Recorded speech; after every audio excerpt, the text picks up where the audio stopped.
Merry Christmas, friends and dear ones.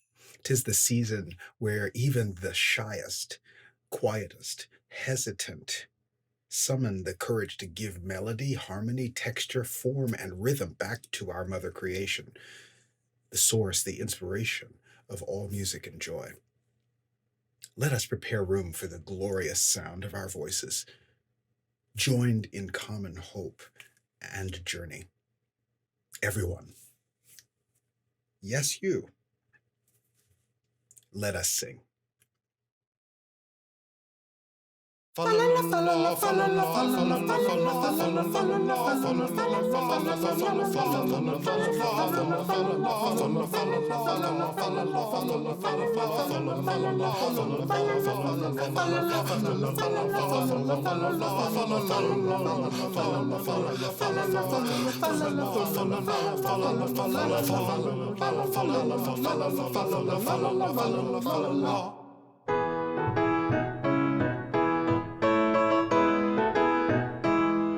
The hall with boughs of holly, fa-la-la-la-la-la-la-la. 'Tis the season to be jolly, fa-la-la-la-la-la-la-la. Domina gehaben, fa-la-la-la-la-la-la-la. Troll the ancient Yuletide carol, fa-la-la-la-la-la-la. See the blazing Yule before us, fa-la-la-la-la-la-la. Strike the harps and join the chorus. Follow me in merry measure. Fa-la-la-la-la-la-la-la. While I tell of Yuletide treasure. Fa-la-la-la-la-la-la. Fast away the old year passes. Fa-la-la-la-la-la-la. Hail the new ye lads and lasses. Fa-la-la-la-la-la-la. Sing we joyous all together. Fa-la-la-la-la-la-la. Heedless of the wind and weather. Fa-la-la-la-la-la-la.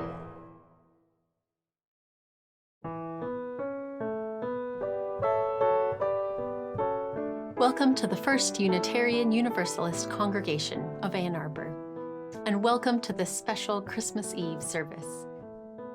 Christmas Eve is a time of joy and anticipation, but of course this year is also bittersweet, as so many of us are celebrating in different ways than we're used to.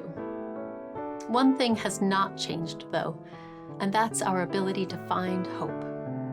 Each year we celebrate this hope by retelling the Christian story of the birth of Jesus. May the Christmas story remind us that amidst all the division in our culture, there is still hope for peace and justice. May it remind us that young mothers are superheroes, that those who work the night shift, doing jobs that others look down on, can get visits from angels, that all of creation, even the barn animals, have a role to play, that undocumented travelers bring wisdom and gifts from faraway lands, that tyrants can be toppled by the power of love. Hope is all around us, even in the most unlikely places. Just as warmth and life can be found even in the coldest, bleakest season. People all over the world celebrate this by lighting candles. And today we too will be lighting candles. But we begin with the lighting of a single flame, our chalice. We invite you to join us in spirit or by lighting your own chalice at home. And together let us say, we light this chalice for the light of truth. We light this chalice for the warmth of love. We light this chalice for the energy of action. We light this chalice for the harmony of peace.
Behold, throughout the heaven there shone a holy light.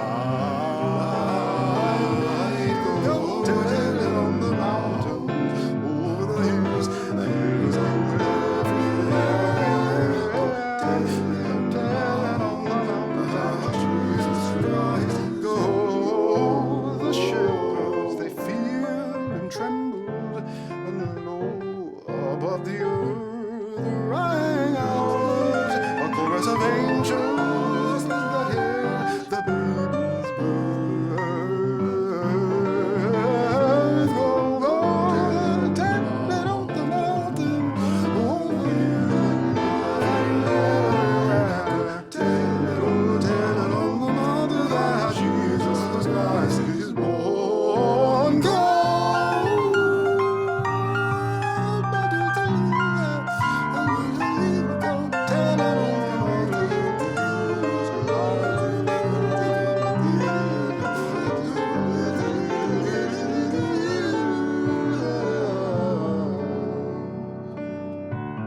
Down in a lowly manger, the humble babe was born, and God sent us salvation,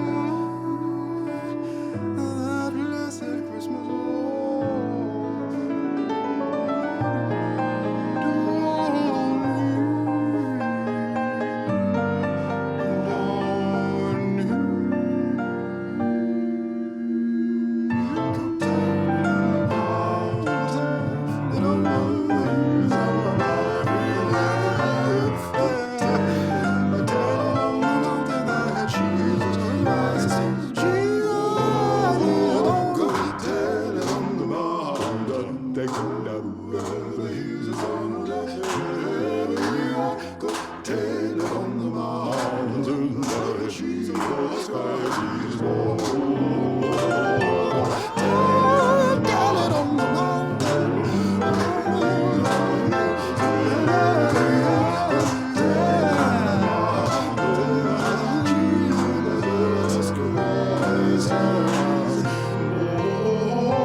The Christmas story is rooted in old tales of the winter solstice.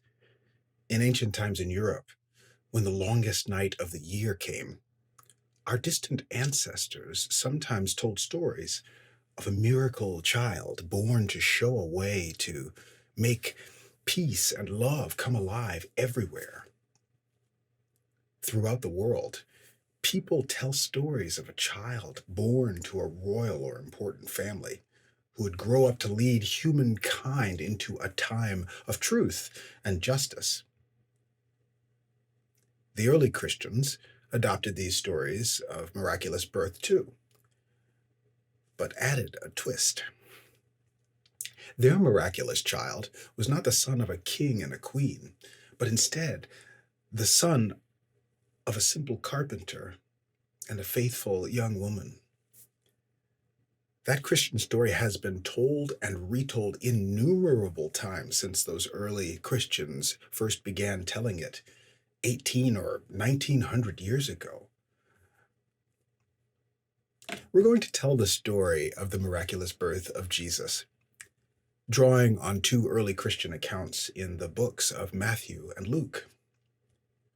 Since we take the story of Hanukkah seriously, we're going to make this a story of freedom and liberation. And since we make sure, as best we can, to honor our Universalist heritage, we're going to make this a story of hope for all people. Take this, the story of Christmas, into your heart and meditations now.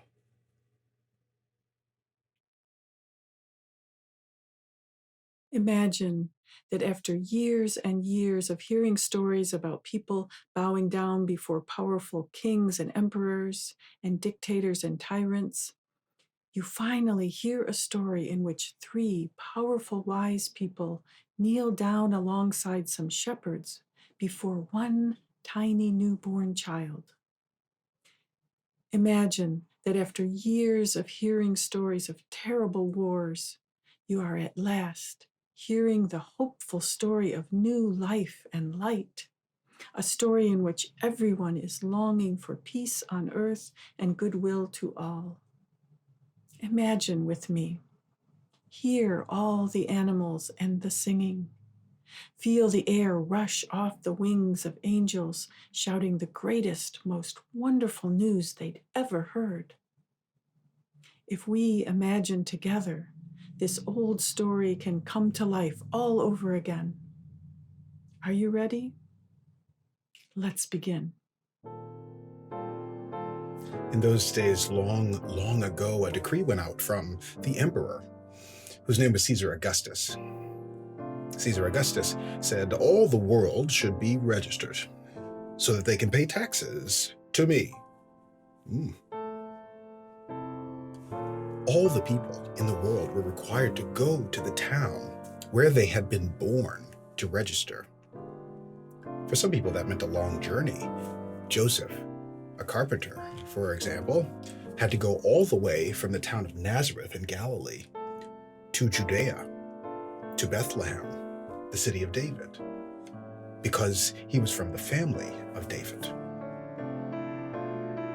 He went with Mary. He didn't travel alone. Mary was the woman he was planning to marry, and they were expecting a child.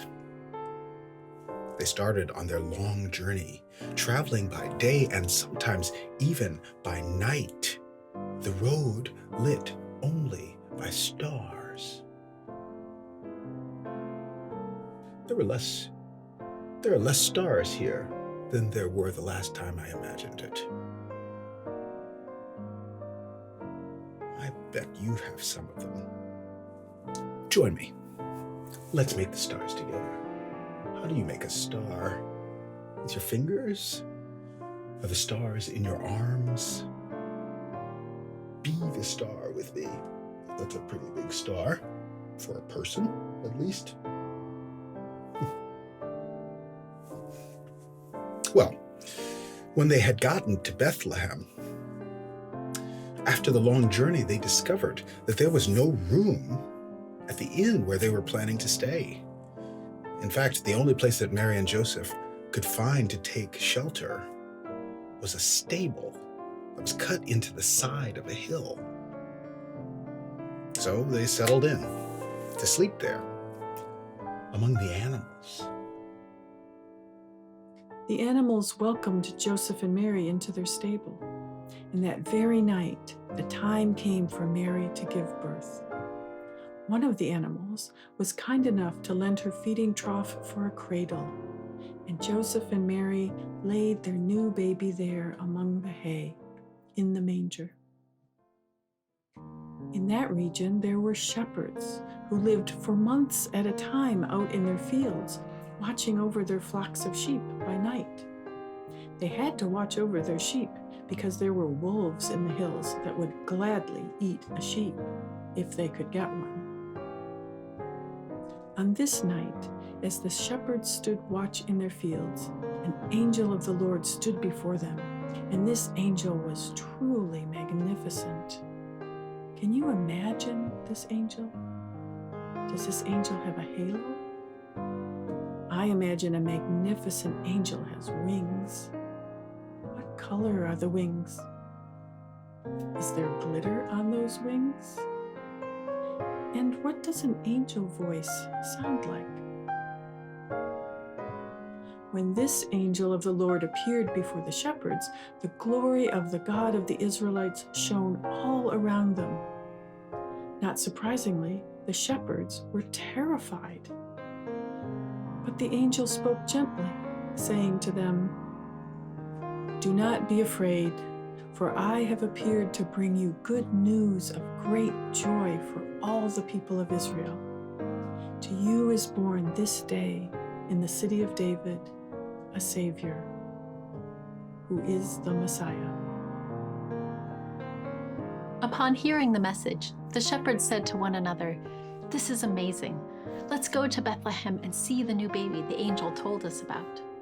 So the shepherds journeyed with their sheep to Bethlehem, and there they found Joseph, Mary, and the new baby, just as the angel had told them. Afterwards, the shepherds would tell everyone what had happened, and everyone who heard their story was amazed. As for Mary, she already knew her baby was wonderful, but she listened carefully to what the shepherds said and treasured all that she heard in her heart. After Jesus was born, 3 wise leaders, royals from the Far East, also traveled to Bethlehem, following a bright star in the sky.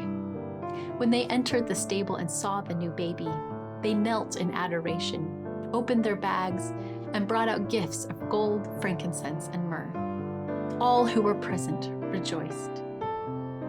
Why would so many people come from so far just to admire a new baby? I think it's because the birth of a new child always brings hope for a better future. They remind us to keep working for peace and justice. They remind us that love and life continue on, even in the hardest times. We invite you to join us now as we honor and celebrate the new life and new hope in our own community. Some of our families have honored us with photographs of their babies. These are some of our newest members, a sign of the widening circle of love and creation. May we take these and all children into our hearts and treasure them for the gifts that they are.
Hear the wisdom of Dr. Isai Marie Barnwell.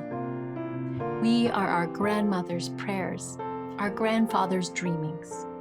We are the breath of our ancestors. We are the Spirit of God.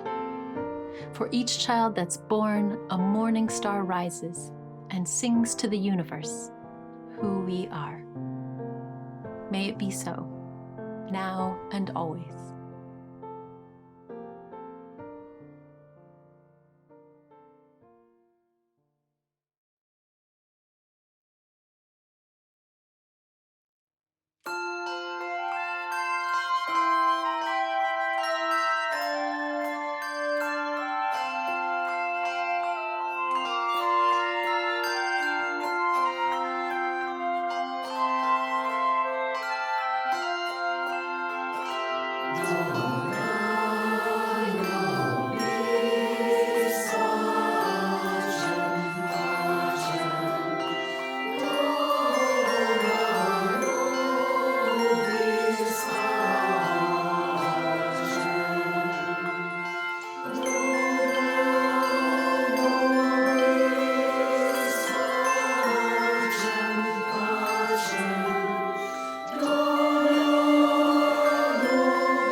Dona, Nobis, Pacem, grant us peace.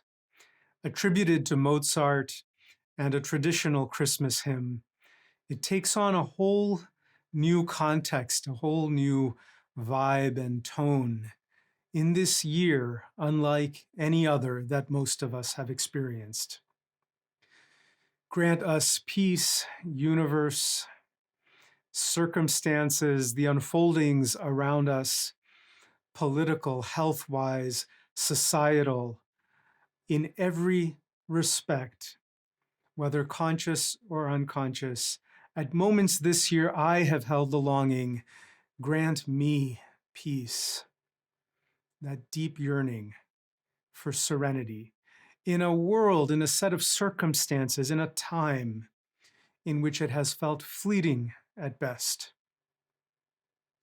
During this time, I know many of us have turned to practices and sources that lend us a sense of peace with some regularity. For me, that has included turning to the comfort and beauty of nature, turning to the inspiration and artistry of music, of sculpture, of painting, drawing, art. And I've been reminded this year of the beauty, possibility, and hope that new life gives us, reminds us of. In my extended family, many of you know that I'm close to Reverend Sam Title in Memphis. Him and his wife just had a baby a couple of months ago, little Gideon. I can't begin to tell you how much joy it has brought me to receive little text messages with pictures of the baby as he begins exploring things for the first time in these early weeks of life. And in our community as well, we have had newborns born into our community in this pandemic time, some of whom I am fortunate enough to receive little social media updates on, text message updates on, other little family photographs. It has been a source of great joy to me, comfort, peace, possibility to me, to particularly turn to those images of new and unfolding life, which are real. The world has not stopped in the middle of all that it has been needing and demanding from us. The rhythms and cycles of life and death have continued to unfold, including the rituals and symbols of new life. Christmas represents that in the Christian tradition. One particular life, the historical life of Jesus of Nazareth, born into the Jewish faith, an individual who would be known as a rabbi, as a very wise teacher, revolutionary in the inclusivity that he taught, the embodiment of love that he practiced and brought alive, pushing us to expand our horizons of how we understand our social fabric. Going on, even though he never asked for it, but going on to found a new tradition, a new spiritual tradition that would become known as Christianity, gaining prominence in yet a third tradition, known and revered as well in the Islamic faith under the name Rasul, a messenger, a bringer of wisdom.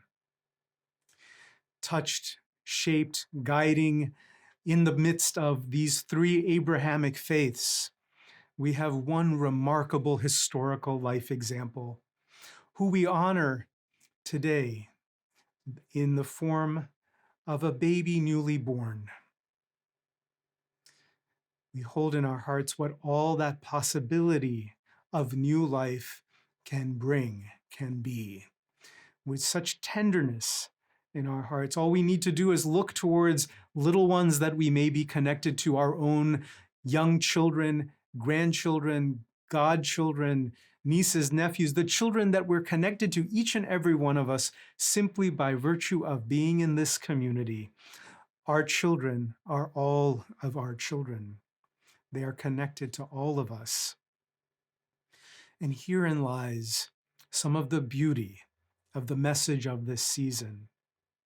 For while we find hope, while we find possibility in the imagery and the symbolism of a new life taking hold in our midst, the new life doesn't suddenly become the rabbi, the teacher, the leader, guiding the world toward new possibility. The new life must first be nurtured, must first be encouraged, must first be taught how to exist in the world, how to navigate the world, its first steps, its first words, its first solid food, learning the alphabets of language, learning speech and math and science. All of that learning and inculcating of generations of human wisdom and experience does not happen in isolation. The baby does not go from birth to rabbi, to teacher, to global leader overnight. There are years, if not decades, in between that, in which any one of us as an individual is held and nurtured, cultivated, guided, molded, shaped by community. Herein lies the beauty of this season for us at this particular time, in this particular year that we have had, in this particular year in which it has been too easy, even if we are fortunate enough to have had a bubble of 2, 3, 4 other human beings. Oh, each and every one of us knows all too well the intensity of the loneliness and isolation that we have at times felt, even connected in a small bubble intimately to others. How much more intense has that been for those who may not have had a bubble to turn to or rely on? It has been a year in which isolation, the experience of isolation, has, for any one of us at times, led to experiences of profound loneliness. And yet we are reminded on this day that we chose to tune in right here, not elsewhere, right here to this community. Yes, this year virtually, this year with a live stream, with a recording, this year through distance, but a community grounded in a solid base, in a solid foundation of human beings who have nurtured one another, cared for one another, shown up for one another across generations. None of that has changed. That remains intact. More than remaining intact, it is necessary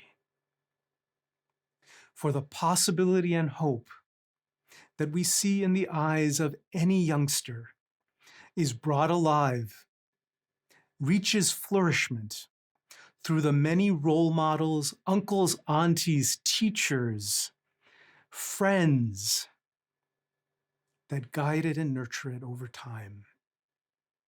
We are one such community, not just of little ones, but of lifelong learners committed to always learning and growing. None of us is ever done with that journey.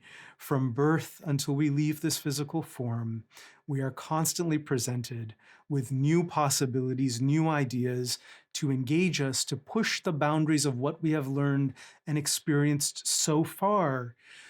And while it's possible to navigate that in aloneness, and at times we choose that, and yet it is so critical and necessary for us to know and feel that we are not existentially, fundamentally alone. And so on this particular Christmas, this Christmas of 2020, I invite you, hold the love in your heart. As you think of the love that we feel that automatically arises when we see a newborn, that picture of new life just smiling up at us, not yet having experienced the heartaches and disappointments that any of us adults inevitably encounter. When we see the love and the possibility of that new life, May we also side by side feel the connectedness that goes along with it. For no human life flourishes in isolation. We need one another, and we belong to one another. My friends, may the peace of this season be with you. May the love of community flow deeply and well with you, even as we continue to navigate the necessary distancing of this time. You are held in love. You are held in community. Allow that to warm your soul, encourage your spirit, and lift your sense of hope and possibility for the days ahead. We are the ones we have been waiting for. In a moment, we will all sing together. The hymn is Silent Night, Holy Night. And we'll do this as we light candles together. If you have a candle and you'd like to participate in the ceremony, I welcome you. I invite you to grab a candle now. Anyone you like, your favorite, one from the ritual bag. There should be plenty of time. We gather as a community to imagine what peace on earth might really look like, how beautiful the world might sound and feel if love were alive everywhere. Hope is our gift to the world tonight. It is just as important that we learn to receive hope and love from one another.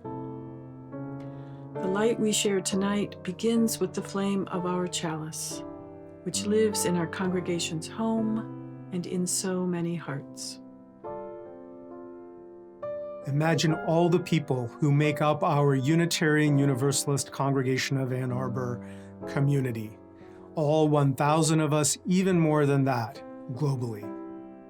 The feeling of how we are together right now in this very moment reflects precisely the very best of how our community has gathered continuously for over 150 years, with love and caring for one another, in the midst of struggles and challenges, bringing alive possibility, even as we share with one another lightfulness and joy, coming together from disparate life journeys from all across Michigan, our nation, and the world.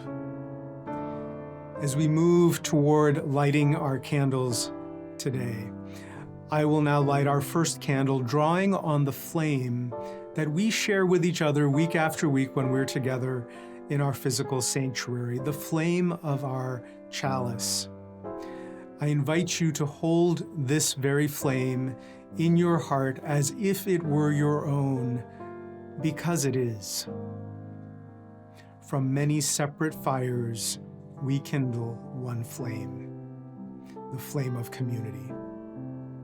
I invite you now to join me as we carefully and safely light our candles at home, with the adults please assisting any younger members of your household who may be doing so as well.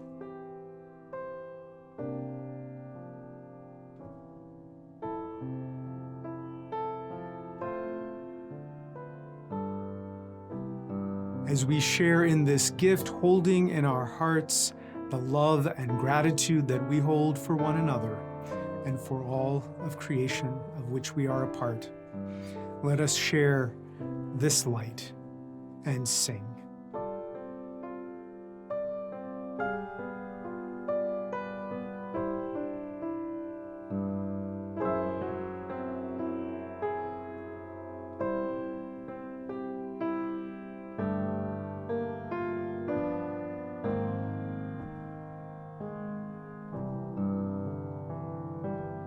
Silent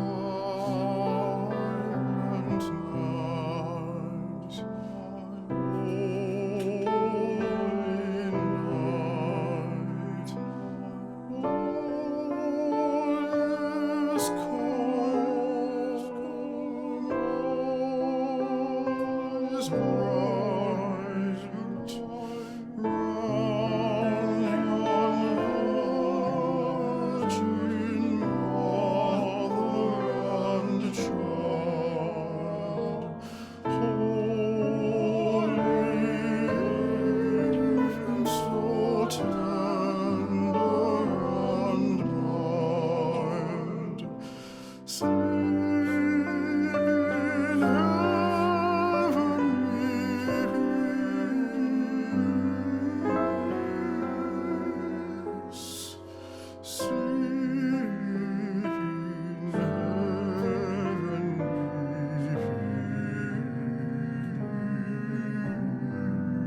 The stars are dancing tonight, while the moon sits in her golden hammock, swaying back and forth to the rhythm of celestial voices.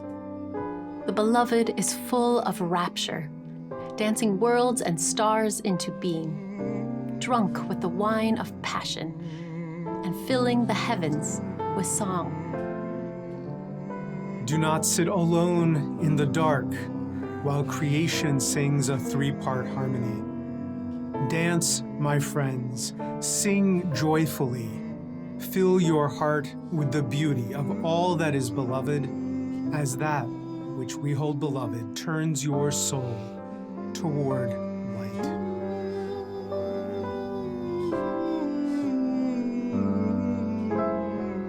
Go in peace, dear ones. Merry Christmas.